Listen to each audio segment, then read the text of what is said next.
எனக்கு மிகவும் பிரியமான நண்பு சகோதர சகோதரிகளே, உங்கள் ஒவ்வொருவரை பார்ப்பதில் அதிக மகிழ்ச்சி அடைகிறேன். ஒரு வார்த்தை சொல்லி உங்களை உற்சாகப்படுத்த விரும்புகிறேன். 1000 பிரசங்கங்களை காட்டிலும் ஒரு சாட்சி ஒரு மனுஷனுடைய வாழ்க்கையை உயிர்ப்பிக்கும் என்பதில் எந்த ஒரு சந்தேகமே இல்லை. எங்களுடைய குடும்பத்தில் நடந்த ஒரு பெரிய சாட்சியை இன்றைக்கு உங்களுக்காக நான் காண்பிக்க விரும்புகிறேன். இந்த சாட்சிகளை கேட்கும்போது இதை கேட்கிற நீங்கள் விசுவாசத்தோடு இயேசுவே என்று கூப்பிடுங்கள். இயேசப்பா எனக்கும் அற்புதம் செய்யும் என்று கேளுங்கள். கேட்கும் பொழுது நிச்சயம் கர்த்தர் உங்களுக்கு அற்புதம் செய்வார். தீராத வியாதி, பிரச்சனைகள், போராட்டங்கள் எதுவாக இருந்தாலும் சரி, இந்த ஜீவனுள்ள சாட்சி நிச்சயம் உங்களுடைய விசுவாசத்தை உயிர்ப்பிக்கும், உங்களுடைய நம்பிக்கையை உயிர்ப்பிக்கும். உங்களுடைய வாழ்க்கையில் எந்தெந்த இடத்துலெல்லாம் நீங்கள் உடைந்திருக்கிறீர்களோ உங்கள் வாழ்க்கையை கட்டி எழுப்பும் என்பதில் எந்த ஒரு சந்தேகமும் இல்லை. இதோ ஒரு ஜீவனுள்ள சாட்சி உங்களுக்காக. 1992ஆம் ஆண்டு என்னுடைய 25வது வயதில் போன் கேன்சரினால் நான் பாதிக்கப்பட்டேன். போன் கேன்சர்னால் பாதிக்கப்பட்டதனுடைய விளைவு என்ன அப்படின்னு சொன்னால், அந்த டாக்டர் சொன்னாங்க, எனக்கு இந்த வலது கரத்தினுடைய இந்த தோள்பட்டைக்கும் முழங்கைக்கும் இடையில் அந்த எலும்பில் அந்த கேன்சர் வந்தபடினால எனக்கு அதை ஃபஸ்ட்டு செக் பண்ணின டாக்டர் சொன்னாங்க, அநேகமாக அந்த பாதிக்கப்பட்ட பகுதியை கட் பண்ணிவிட்டு ஒரு ராடு வச்சு ஒரு வேளை உங்களுக்கு ஆப்ரேஷன் பண்ணுவாங்க, அதனால் இதுதான் உங்களுடைய காரியம். வெரி ஃபஸ்ட்டு டைமே அவங்க எனக்கு அந்த செய்தியை சொல்லிட்டாங்க. ஆனால் அந்த காலகட்டத்தில் மருத்துவங்கள் வளர்ச்சி அடையாத நேரங்கள், ஓரளவுக்கு தான் மருத்துவத்தினுடைய வசதிகளாக இருந்த அந்த காலம்.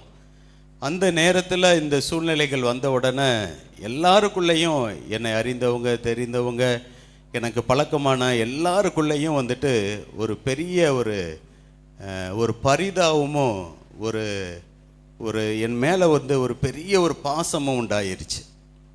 அந்த நாட்களில் அந்த பகுதியிலிருந்து எல்லா அந்த டெஸ்ட்டுக்காக பல பகுதிகளை எடுத்து என்ன பண்ணினாங்க, நிறைய இடங்களுக்கு சிதம்பரம் அங்கே டெஸ்டிங்க்கு அனுப்புனாங்க, சென்னைக்கு அனுப்புனாங்க, திருச்சியில் ஒரு இடத்துல டெஸ்ட் பண்ணாங்க. எல்லா இடங்களிலேயும் நல்ல 4th ஸ்டேஜ், இது கடைசி அந்த நேரத்திற்குள்ளாக இருக்கிறேன் என்று சொல்லி அந்த மருத்துவ ரிசல்ட் வந்துருச்சு. ஆனாலும் அதுக்காக சும்மா இருக்க முடியாது அப்படின்னு சொல்லி அந்த நாட்களில், நான் வாலிபனாக இருந்த அந்த நாட்களில் இங்கே அடையார் கேன்சர் இன்ஸ்டியூட், அந்த அடையாரில் இருக்குல்ல, கெனால் பக்கத்தில், அங்கே கொண்டு வந்து என்னைய சேர்த்தாங்க. அந்த டெஸ்ட்டெல்லாம் சேர்த்து அங்கே நான் சேர்க்க வர்றப்போ என்னுடைய தகப்பனார் அப்போ அவங்க ரிட்டையர்ட் ஆகிட்டாங்க. ரிட்டையர்ட் ஆகி அவங்க இருக்காங்க, என்னை ஆஸ்பத்திரியில் சேர்க்க வர்றாங்க. நான் எப்படியும் அங்கே எவ்வளவு நாள் இருப்பேன்னு தெரியாது அப்படின்னு சொல்லி அவர் எனக்குள்ள அந்த ட்ரெஸ்ஸு மற்ற அந்த இதெல்லாம் எடுத்துக்கிட்டு தலையில் வச்சுக்கிட்டு அவர் சுமந்துட்டு எனக்கு பின்னாடி வந்துக்கிட்டு இருக்கிறார். நான் ஒரு நிமிஷம் முன்னாடி போயிட்டு இருந்தவன் திரும்பி பார்த்த உடனே, அந்த காட்சியை பார்த்த உடனே எனக்கு உள்ளம் அப்போவே கலங்கிருச்சு. இதுக்கு மேலே நம்ம உயிரோடு இருக்கணுமா?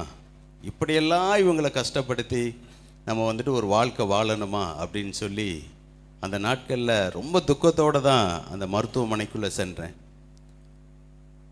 அப்போ அங்கே போய் சேர்ந்த உடனே இது ஜூலை மாதம் 1992 ஜூலை மாதத்தில் என்னோடக்கு கேன்சர்னு கண்டுபிடிக்கப்படுகிறது. ஆகஸ்ட் 4ஆம் தேதி 1992 அடையார் கேன்சர் ஆஸ்பத்திரியில் நான் ஒரு பேஷண்ட்டாக சேர்க்கப்படுறேன். அங்கே சேர்க்கப்பட்ட உடனே முதலாவது அவங்க எல்லாம் டெஸ்ட்டெல்லாம் நிறைய எடுப்பாங்க. என் சரீரத்தில் வெட்டி எடுக்கப்படாத இடங்களே கிடையாது. அவ்வளவு தூரத்துக்கு எல்லாம் சரீரத்தை எல்லாம் வெட்டி எடுத்துட்டாங்க. வெட்டி எடுத்ததுக்கு அப்புறம் என்னுடைய இப்படி நேரம் நிற்கிறேன்னா இப்படி தான் ஒரு சாட்சி தான் இருப்பேன். ஏன்னா என்னால் நேரம் நிற்க முடியாது. என்ன நிறைய பகுதிகள் வெட்டி எடுக்கப்பட்டுருச்சு. டெஸ்ட்டுன்னு சொல்லி நிறைய காரியங்கள் எடுத்துட்டாங்க. எல்லாம் எடுத்ததுக்கப்புறம் ரொம்ப துக்கத்தோடு தான் அந்த மருத்துவமனையில் இருந்தேன். அப்போது இங்கே சென்னையில் எங்கள் அண்ணன் இன்றைக்கி அவருங்க வரல, அவங்க சின்ன ஒரு பலவீனத்தினால வர முடியாமல் போயிடுச்சு. எங்கள் அண்ணி வந்திருக்கிறாங்க. எங்கள் அண்ணனுடைய மகன் தான் பிரதர் சத்யசீலன். அவருடைய மனைவி பிள்ளைகள்லாம் வந்திருக்கிறாங்க. அந்த நாட்களில் எங்கள் அண்ணன் தான் போரூர் இசிஐ சர்ச்சில் ஜேம்ஸ் அப்படின்னு சொல்லி ஒரு ஊழியக்காரர் இருந்தார். அவரை கூட்டிகிட்டு ஆஸ்பத்திரிக்கு வருவாங்க. வந்து அப்போ தான் எனக்கு ஒரு பைபிளை என் கையில் கொடுத்தாங்க. இந்த பைபிளை கொடுத்துட்டு அவர் வெறுமனே ஜெபம் பண்ணிட்டு அவங்க போகலை. ஒரு நாள் விட்டு ஒரு நாள் அந்த பாஸ்டர் வந்துட்டு என்னை சந்திக்க ஆஸ்பத்திரிக்கு வருவாங்க. எங்கள் அண்ணன் அண்ணி தினமும் என்னை பார்க்க வருவாங்க. எங்கள் அண்ணன் வீட்டுக்கு அண்ணி வீட்டுக்கு பக்கத்தில் இருக்கிற தெரிஞ்சவங்க சொந்தக்காரங்க எல்லாருமே ஒரு நாள் வந்துட்டு ஒரு நாள் விட்டு ஒரு நாள் என்னை பார்க்க வந்துக்கிட்டே இருப்பாங்க. அப்போ இந்த காலகட்டத்தில் தான் அந்த ஊழியக்கார ஜேம்ஸுங்கிற அந்த பாஸ்டர் சொன்னாங்க, இந்த வேதத்தில் எவ்வளவு மகத்துவங்கள் எழுதியிருக்கு தெரியுமா, இதில் எவ்வளவு அற்புதங்களை இயேசு செய்திருக்கிறார் தெரியுமா, முதலாவது நீ இயேசுவை நம்பணும், அவர் உனக்கு சுகம் தருவார்னு நீ நம்பணும். அவங்க எனக்கு கொடுத்தது வந்துட்டு நான் பொழைச்சி வந்துடுவேன்னு சொல்லலை, என் ஆத்துமா நரகத்துக்கு போயிடக்கூடாது, நிச்சயமாக எனக்கு வந்துட்டு அங்கே சீக்கிரத்தில் எனக்கு மரணம் உண்டு, ஆனால் அந்த மரண காலத்தில் நான் ஒரு இயேசுவை ஏற்றுக்கொள்ளாமல் இயேசுவை நம்பாமல் நான் போய் என் வாழ்க்கை முடிஞ்சிடக்கூடாதுங்கிறதுக்காக அவங்க எனக்கு ஒரு நாள் விட்டு ஒரு நாள் அவங்க சொல்ல ஆரம்பித்தாங்க. பாடு உபத்திரவங்கள்லாம் எப்படி இருக்கும் அப்படின்னு சொல்லி அப்போஸ்தல நடபடிகளை ஒரு புஸ்தகமாக எழுதின சிபிஎம் சபையிலிருந்து ஒரு புத்தகத்தை வாங்கி சிபிஎம் சபையில் வளர்ந்து உருவான எங்கள் சித்தப்பா சுந்தர்ராஜ் அவங்க வந்துட்டு அந்த புஸ்தகத்தை தந்தாங்க. இந்த வேதத்தையும் அந்த புஸ்தகத்தையும் மாறி மாறி மாறி மாறி தொடர்ந்து நான் வாசிக்க ஆரம்பித்தேன். அங்கே ஆஸ்பத்திரியில் இருந்த ஒரு 10 நாள் இருக்கும். அந்த 10 நாட்களுக்குள்ள இந்த வேதத்தில் நிறைய காரியங்களை வாசிக்க ஆரம்பித்தேன்.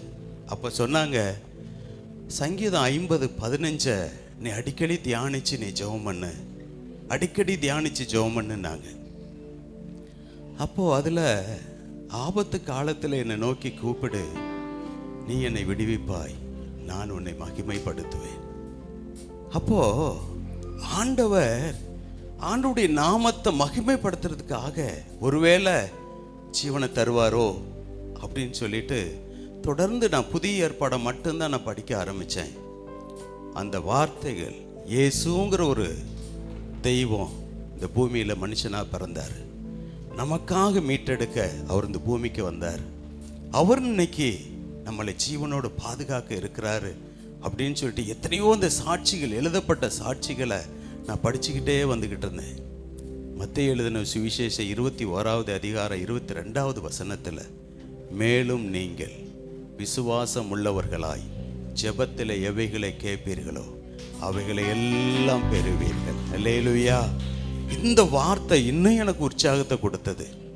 இந்த பாஸ்டர் எங்கள் அண்ணனை தொடர்ந்து என்னைய வந்து, நீ இன்னைக்கு என்ன படித்த, இன்னைக்கு ஆண்டவர் என்ன சொன்னார், இன்னைக்கு என்ன பேசினார், எனக்கு அப்படிலாம் சொல்ல தெரியாது, ஆனால் இதை படிச்சுக்கிட்டே வந்துக்கிட்டு இருக்கிறேன்னு சொல்லி இதையே படிச்சுக்கிட்டு வந்துக்கிட்டு இருக்கிறேன்.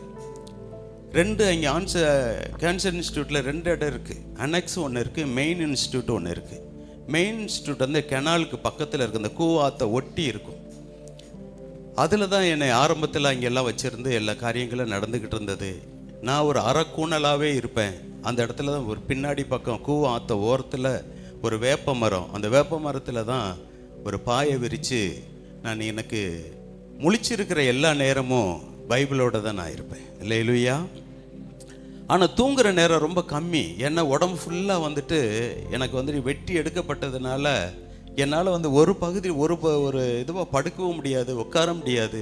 கொஞ்சம் நேரம் உட்காரலாம், கொஞ்சம் நேரம் நடக்கலாம், கொஞ்சம் நேரம் படக்கலாம், இப்படியே தான் எனக்கு 24 மணி நேரம் ஓடிக்கிட்டே இருக்கும். அப்போ இந்த காலத்தில் தான் நான் ஒரு மத்தியான நேரத்தில் அந்த மரத்தில் அப்படி சாஞ்சிட்டு இந்த பைபிளை வாசிக்கிட்டே இருந்தேன். இயேசுவினுடைய அந்த கடைசி காலங்கள், இயேசு இந்த பூமியில் உலகத்தில் ஊழியம் செய்து தன் ஊழியத்தின் நாட்களில் நிறைவேற்றின அந்த காலங்கள், அந்த பகுதியை நான் வாசித்து கொண்டு இருக்கிறப்போ ஆண்டவர் என்னோடு கூட பேச ஆரம்பித்தார்.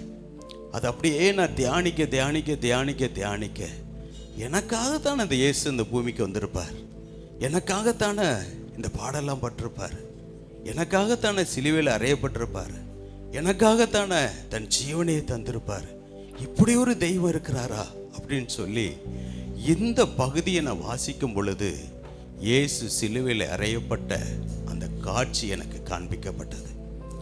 இயேசுவின் சரீரத்திலிருந்து விழுகிற ரத்தம் என் மேலே விழுந்ததை நான் உணர்ந்தேன்.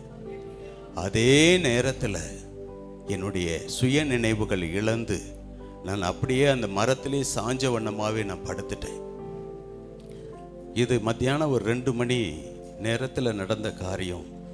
ஆனால் 2 மணிக்கு நான் படுத்த ஆள் 4 மணிக்கு எங்கள் அண்ணன் வந்தாங்க. அவங்க வந்ததை என்னை எழுப்புனாங்க. அவங்க நினச்சிட்டாங்க என்னமோ ஆயிடுச்சு அப்படின்னு சொல்லி.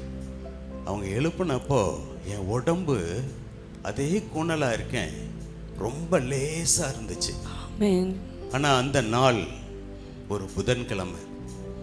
அடுத்து வெள்ளிக்கிழமை கடைசியில் எங்களுக்கு மருத்துவத்தில் என்ன ட்ரீட்மெண்ட் கொடுக்கணும் அப்படின்னு சொல்லி அவங்க நியமிக்கிற அந்த காரியங்கள், இந்த டெஸ்டெல்லாம் முடிச்சுட்டு வந்து தான் ஆண்டவர் எனக்கு இந்த தரிசனத்தை தந்தார். அடுத்து வெள்ளிக்கிழமை என்னை கூட்டிகிட்டு போகிறாங்க.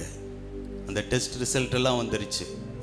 அங்கே ஒரு காரியத்தை செய்யணும் அப்படின்னு சொன்னால் எல்லாம் மருத்துவ டீம் வந்துட்டு உட்காந்து தான் ஆலோசனை பண்ணி தான் அந்த முடிவுகளை எடுப்பாங்க. Thank you, Jesus. அப்படி எடுக்கிறப்போ எனக்கு வந்த ரிசல்ட்டுக்கு இந்த கையை எடுத்தாச்சுன்னா 6 மாதம்தான் உயிரோடு இருப்பேன், கையை எடுக்கலைன்னா 3 மாதம்தான் உயிரோடு இருப்பேன். இதுதான் எனக்கு அவங்க கொடுத்த சர்டிஃபிகேட். ஆனால் கடைசி நேரத்தில் அவங்க அந்த ஆஸ்பத்திரியில் என்னை கடைசி நிமிஷத்தில் அவங்க யோசிச்சுட்டு, கையை எடுத்து அந்த புண்ணு ஆறவே 1 வருஷம் ஆகுமே, அதுக்குள்ளே வந்துட்டு 6 மாதத்தில் சாக போகிறவனுக்கு ஏன் கையெடுக்கணும், இருக்கிற வரைக்கும் இருக்கட்டும் அப்படின்னு சொல்லி விட்டுட்டு என்னை கூப்பிட்டவங்க மறுபடியும் ஒரு டெஸ்ட்டுக்கு அனுப்புனாங்க. மறுபடியும் டெஸ்ட்டு முடிஞ்சு அந்த ரிசல்ட் வந்தது. மறுபடியும் என்னை கூப்பிட்டாங்க, உட்கார வச்சுருந்தாங்க. ஆனால் யாரும் ஒன்றும் பேசலை. மறுபடியும் என்னை ஏற்றி யாருமே பேசாமல் என்னை அனுப்பிட்டாங்க. ஒரு சிஸ்டர் வந்து சொன்னாங்க, உனக்கு கேன்சர்னு யாரையா சொன்னது அப்படின்னு. லேலுயா லேலுயா.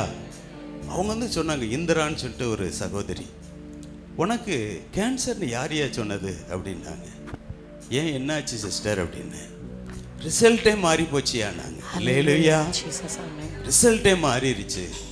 இப்போ என்ன செஞ்சுருக்குறாங்க, ஆனால் கொடுக்க வேண்டிய ட்ரீட்மெண்ட்டை கொடுக்க சொல்லிட்டாங்க. ஹீமோதெரப்பி 6 கோர்ஸ் எடுக்கணும், 15 நாளைக்கு ரேடியேஷன் வைக்கணும், இதை செய்யணுன்ட்டாங்க. ஆனால் தேவையில்லை, ஆனால் செய்ய சொல்கிறாங்க, கொஞ்சம் கோஆப்ரேட் பண்ணுங்கன்னாங்க. நான் ஒன்றும் சொல்லலை. அந்த ரேடியேஷன் வச்சாங்க. என் சரீரம் இந்த பகுதி எல்லாமே அழுகிருச்சு. என் சட்டை போட முடியாது, தலையில் இருந்த முடியெல்லாம் கொட்டிருச்சு. என் உடல் நல்ல அகலமாக பருமனாக ஆயிடுச்சு. அந்த மாதிரி உடல் அளவில் இங்கே நீங்கள் யாருமே இல்லை, அவ்வளோ பெருசாக நான் ஆகிட்டேன். எல்லாம் ஆகி இந்த ட்ரீட்மெண்ட்டும் நடந்துக்கிட்டு இருக்கு. நானும் இந்த வேதமும் பிரியாமல் இருந்தோம். ஆண்டவர் பரிபூர்ண சுகத்தை தந்தார். லேலுயா. நான் உங்களுக்காய் ஜெபிக்கிறேன். பரலோக பிதாவே, இந்த சாட்சியை கேட்ட அன்பு சகோதர சகோதரி ஒவ்வொருவருக்காக நான் ஜெபிக்கிறேன்.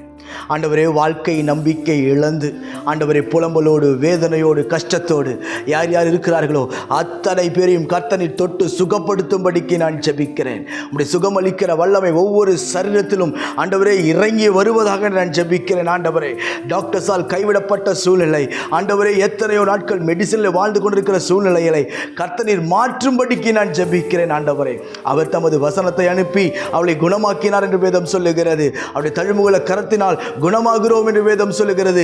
இன்றைக்கும் கர்த்தர் ஜீவனோடு இருக்கிறீர். நீர் அற்புதங்களின் தெய்வம், நீர் அதிசயங்களின் தெய்வம். உம்முடைய வார்த்தையை நீர் உயர்த்தும்படிக்கு நான் ஜெபிக்கிறேன். ஆண்டவரே, அப்பா ஸ்தோத்திரம் ஐயா. கஷ்டத்தோடும் வேதனையோடும் இந்த சாட்சியை கேட்ட பிள்ளைகளுடைய கண்ணீரை துடைப்பீராக. உம்முடைய காயப்பட்ட கரம் ஒவ்வொருவரையும் தொட்டு ஆறுதல் படுத்துவதாக, பலப்படுத்துவதாக.